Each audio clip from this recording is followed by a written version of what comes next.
Hi everyone, this is Katie with my weekly response video to POS 110. The question I'll be answering this week concerns whether or not every American has equal opportunity to participate in the political and social system. So, the Constitution has provisions in the Bill of Rights and in amendments that are supposed to guarantee and defend our civil liberties.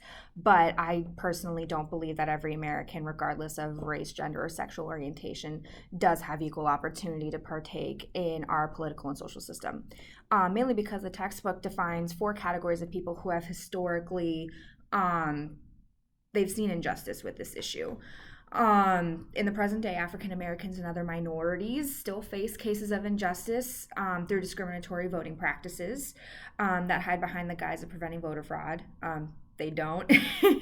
The textbook authors also write about instances where African Americans have experienced racial profiling through being falsely arrested or going through unwarranted searches and seizures. Women themselves have consistently faced discrimination, paternalism, and sexual harassment in the workplace and in educational institutions because historically they've been viewed as subservient to men. Same sex marriage itself wasn't even legalized in the US until last year, and there are still people in positions of legislative authority, such as Kim Davis, who refuse to allow LGBT people to retain these civil rights, but they also don't receive judicial punishment for actually breaking the law.